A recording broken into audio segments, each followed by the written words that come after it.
Leviticus chapter 20. Parusa sa pagsuway. Sabi ni Lord kay Moses, sabihin mo sa mga Israelites na pag meron sa kanila o sa mga dayong nakikitira na magbibigay ng anak nila para magamit sa pagsampa kay Molek, papatayin ang taong yon. Babatuhin siya ng mga tao hanggang mamatay siya. Ako mismo ang tatalikod sa taong yon at aalisin ko siya sa bayan ng Diyos dahil binigay niya ang isa sa mga anak niya kay Molek. Dinumihan niya ang banal kong lugar at binastos ang banal kong pangalan. At kung may mga taong nagbubulag-bulagan sa gawain ito at hindi pinatay yung taong nagbigay ng anak niya kay Molek, tatalikuran ko ang mga taong yon at ang pamilya nila. Aalisin ko sila sa bayan, pati na lahat ng taksil sa akin na sumamba kay Molek. Kung meron sa inyong humingi ng advice sa mga nagko-consult sa espiritu ng mga patay at sa mga gumagamit ng magic at nagtaksil sa akin dahil sa kanila, tatalikuran ko ang taong yon at aalisin sa bayan. Ilayo nyo sa madumi ang sarili nyo at maging banal, dahil ako si Lord na inyong Diyos.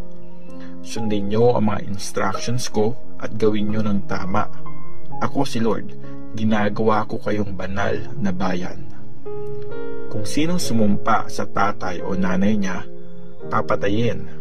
Mananagot ang taong yon sa sarili niyang pagkamatay. Kasi sinumpa niya ang mga magulang niya. Kung may lalaking nakipag-sex sa asawang babae ng kapwa niya Israelite, papatayin yung lalaki at babae. Ang lalaki nakipag-sex sa asawa ng tatay niya, nilagay sa kahihiyan ang tatay niya. Papatayin pareho yung lalaki at babaeng nag-sex at mananagot sa sariling pagkamatay nila. Kung may lalaki nakipag-sex sa daughter-in-law niya, papatayin siya at yung babae. Incest ang ginawa nila at sila ang mananagot sa pagkamatay nila. Kung may lalaki nakipag-sex sa kapwa lalaki, pareho silang gumawa ng bagay na napakasama. Papatayin sila pareho at sila ang mananagot sa pagkamatay nila. Kung may lalaking gagawing asawa ang isang babae, pati ang nanay ng babae, masama yun. Susunugin sa apo yung lalaki pati yung dalawang babae para mawala ang kasamaan sa inyo. Kung may lalaki nakipag-sex sa isang hayop, papatayin siya. Papatayin din ang hayop. Kung may babaeng lumapit sa isang hayop para makipag-sex dito, patayin nyo ang babae at ang hayop. Papatayin sila pareho at sila ang mananagot sa pagkamatay nila. Kung may lalaki na ginawang asawa ang kapatid niyang babae na anak ng tatay o ng nanay niya at nagsama sila bilang mag-asawa, nakakahiya yun. Papalayasin sila sa harap ng buong bayan ng Israel. Nilagay ng lalaki sa kahihiyan ang kapatid niyang babae. Siya ang mananagot sa kasalanan niya. Kung ang lalaki ay nakipag-sex sa isang babaeng may mens, sinuway nila ang rules tungkol sa karumihan pag may mens ang isang babae. Pareho silang papalayasin sa bayan. Huwag kang makipag-sex sa tita mo na kapatid ng nanay o ng tatay mo, dahil malalagay sa kahihiyan ang isang malapit na kamag-anak. Parehong mananagot sa kasalanan ang gumawa nun. Kung ang lalaki ay nakipag-sex sa asawa ng tito niya, nilagay niya sa kahihiyan ang tito niya. Mananagot sa kasalanan yung lalaki at babae at mamamatay silang walang anak. Kung ang isang lalaki ay ginawang asawa ang sister-in-law niya nang buhay pa ang kapatid niya, karumihan ang ganon. Malalagay sa kahihiyan ang kapatid niyang lalaki at di na magkakaanak. Kaya dapat niyong sundin lahat ng instructions at rules ko at gawin niyo ang mga ito para di kayo isuka ng lupain kung saan ko kayo dadalhin. Huwag kayong gumaya sa mga ginagawa ng mga taong nakatira doon. Papalayasin ko sila kasi ginawa nila lahat ng bagay na ito.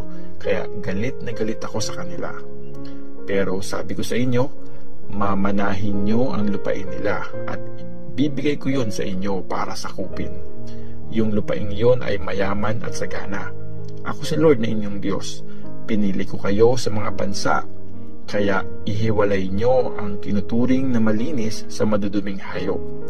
Alamin nyo kung alin ang tinuturing na malinis at maduming ibon. Huwag nyong gawing madumi ang sarili nyo sa pagkain ng mga maduduming hayop, ibon o gumagapang sa lupa na pinagbawal ko sa inyo. Maging banal kayo para sa akin dahil ako, si Lord, ay banal.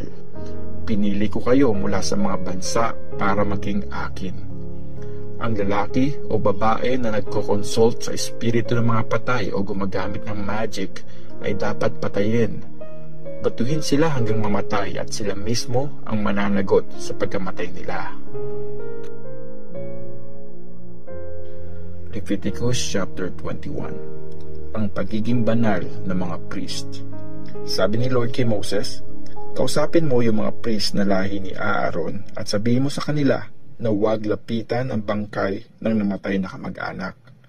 Ang pwede lang hawakan ay yung bangkay ng nanay, tatay, anak, kapatid niyang lalaki, o kapatid na babae na di pa nag-aasawa na nakatira sa kanila. Okay lang madumihan para sa kapatid na dalaga. Hindi siya dapat madumihan dahil sa bangkay ng kamag-anak ng asawa niya. Mawawala ang pagkabanal niya pag ganon. Bawal kalbuhin ng mga priest ang kahit sang parte ng ulo nila o gupitin ang balbas nila o sugatan ang mga sarili nila para ipakitang nagluluksa sila. Dapat silang maging banal sa Diyos nila at hindi bastusin ang pangalan ng Diyos nila. Sila ang nag-aalay ng mga offering na sinusunog para kay Lord bilang pagkain ng Diyos nila, kaya dapat silang maging banal. Hindi sila pwede mag-asawa ng isang prostitute o ng babaeng hindi na virgin. Hindi rin pwede mag-asawa ng babaeng na divorce. Ang priest ay dapat banal sa Diyos niya. Ituhin yung banal ang priest kasi siya ang nag-o-offer ng pagkain para sa Diyos niyo. Dapat niyo siyang ituring na banal dahil ako si Lord na nagpapabanal sa inyo ay banal. Pag naging prostitute ang anak ng babae ng isang priest, binastos niya ang tatay niya at dapat siyang sunugin. Ang high priest na binuhusan ng oil sa ulo at ginawang banal para magsuot ng mga banal na damit, di dapat maglugay ng buhok o magpunit ng damit pag nagluluksa. Hindi niya pwedeng dumihan ang sarili niya sa paglapit sa anumang bangkay, kahit pa sa tatay o nanay niya yun. Hindi rin siya pwedeng lumabas sa banal na lugar ng Diyos niya. Pag ginawa niya yun at pumunta sa patay, binastos niya ang banal na lugar kasi ginawa na siyang banal nung nilagyan siya ng oil sa ulo. Ako si Lord. Isang virgin ang dapat na maging asawa niya. Hindi niya pwede mapangasawa ang isang byuda na divorce sa asawa o isang prostitute. Isang virgin na galing sa angkan niya ang dapat niyang mapangasawa para di niya gawing kahiya-hiya sa lahi niya ang mga magiging anak niya. Ako si Lord ang nagpapabanal sa kanya. At sabi pa ni Lord kay Moses, sabihin mo kay Aaron na kahit kailan, di pwede mag-offer ng pagkain sa Diyos ang sinuman sa lahi niya na may kapansanan. Di pwedeng lumapit sa altar ang bulag, pilay, may sira ang mukha, may depekto ang katawan, at may bali ang paa o kamay. Pati na rin ang kuba, unano, duling o may sakit sa mata, may sakit o galis sa balat, at yung mga may damage ang ari. Sino man sa lahi ni Aaron na may kapansanan ay di pwedeng lumapit para mag-offer kay Lord ng pagkaing offering. Pag may depekto yung tao, di siya pwede mag-offer ng pagkain para sa Diyos niya. Pwede niyang kainin yung pagkain ng Diyos niya, yung pinakabanal na offering na mapupunta sa mga priest, at yung banal na offering na pagkain. Pero di siya pwedeng lumapit sa kortina o sa altar kasi may kapansanan siya. Madudumihan ang banal kong lugar. Ako si Lord ang nagpapabanal doon. Ganito nga ang sinabi ni Moses kay Aaron sa lahi niya at sa lahat ng mga Israelites.